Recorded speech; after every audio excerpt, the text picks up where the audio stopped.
శ్రీ మహాగణాధిపతయే నమః, శ్రీమాత్రే నమః. మాచిరాజ్ భక్తి ప్రేక్షకులందరికీ నమస్కారం. ఆర్థిక ఆరోగ్య కుటుంబ సమస్యలన్నీ తొలగింపజేసుకోవటానికి, కార్యసిద్ధికి గణపతికి సంబంధించి ఎలాంటి సులభమైన పరిహారాలు పాటించాలో ఈ వీడియోలో మనం తెలుసుకుందాం. గణపతి సంపూర్ణమైన అనుగ్రహం కలిగి ఇంట్లో సభ్యులందరికీ అదృష్టం కలిసి రావాలంటే దారువు గణపతిని గుమ్మం పై భాగంలో బయట వైపు ఏర్పాటు చేసుకోవాలి. దారువు గణపతి అంటే ఏంటంటే కర్రతో చేసిన గణపతి అని అర్థం. కర్రతో చిన్న గణపతి రూపును తయారు చేస్తారు, దాన్ని దారువు గణపతి అంటారు. ఈ దారువు గణపతిని గుమ్మం పై భాగంలో బయట వైపు ఎంట్రన్స్లో పెట్టుకొని ప్రతిరోజు సింధూరం బొట్టు పెట్టి ధూపం వేస్తూ ఉంటే ఇంట్లో సభ్యులందరికీ అదృష్టం కలిసి వస్తుంది.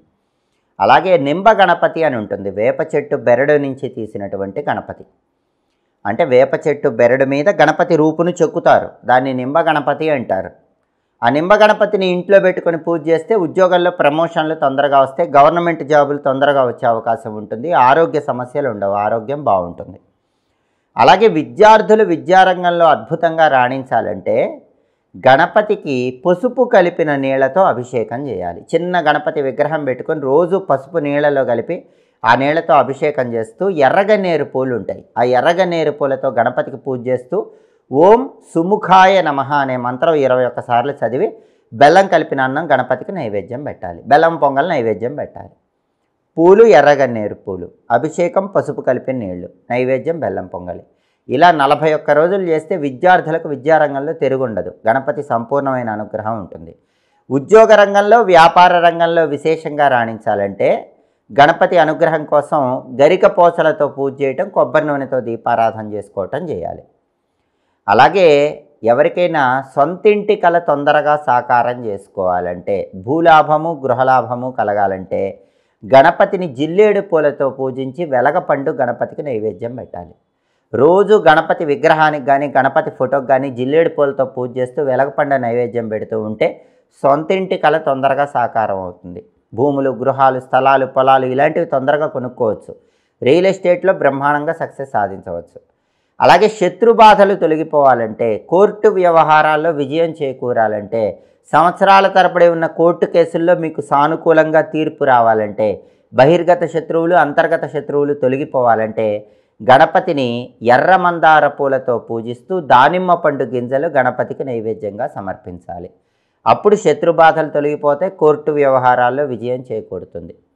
అలాగే జాతకంలో శని మహాదశ, శని అంతర్దశ నడుస్తున్న వాళ్ళు, శని బాధలు ఉన్నట్లయితే గోచార పరంగా ఏలినాటి శని, అష్టమ శని, అర్ధాష్టమ శని, సప్తమ శని, కంటక శని, వ్యయ శని ఇలా రకరకాలుగా శని చేత పీడింపబడుతూ ఉన్నట్లయితే 8 గరిక పోచలు, ఒక రావి ఆకు గణపతి ఆలయంలో శనివారం రోజు గణపతికి సమర్పించండి. 8 గరిక పోచలు, ఒక రావి ఆకు గణపతికి శనివారాలు సమర్పిస్తూ ఉంటే జాతక శనిపీడలు, రాశి శనిపీడలు తొలగింపజేసుకొని గణపతి అనుగ్రహానికి పాత్రలు కావచ్చు. ఇలా కార్యసిద్ధికి, విజయలబ్ధికి గణపతికి సంబంధించిన ప్రత్యేకమైన పరిహారాలు చేసుకోండి, సమస్త శుభాలను సిద్ధింపజేసుకోండి. ఎప్పటికప్పుడు పండుగల సందర్భంగా పూజలు ఎలా చేస్తే అద్భుత ఫలితాలు లభిస్తాయో తెలుసుకోవాలనుకుంటున్నారా? ఏ పండుగ వచ్చినా ఆ పండుగ రోజు ఏ సమయంలో పూజ చేస్తే సమస్త శుభాలు తొందరగా కలుగుతాయో తెలుసుకోవాలనుకుంటున్నారా? అలాగే జాతకంలో ఉన్న దోషాలు, వాటికి సంబంధించిన పరిహారాల గురించి తెలుసుకోవాలనుకుంటున్నారా? దైవానికి ఇష్టమైనటువంటి పుష్ప పూజ, నైవేద్యాలు వీటన్నిటి గురించి తెలుసుకోవాలనుకుంటున్నారా? వీటన్నిటి గురించి తెలుసుకోవాలనుకుంటే మాచిరాజ్ భక్తి ఛానల్ తప్పకుండా చూడండి. మా వీడియోస్ మీకు నచ్చినట్లయితే మా ఛానల్ లైక్ చేయండి, కామెంట్ చేయండి. మా ఛానల్ వీడియోస్ 10 మంది మిత్రులకు షేర్ చేయండి. మా ఛానల్ సబ్స్క్రైబ్ చేసుకోండి, పక్కనున్న బెల్ సింబల్ నొక్కటం మాత్రం మర్చిపోకండి. సర్వే జనాః సుఖినో భవంతు. స్వస్తి.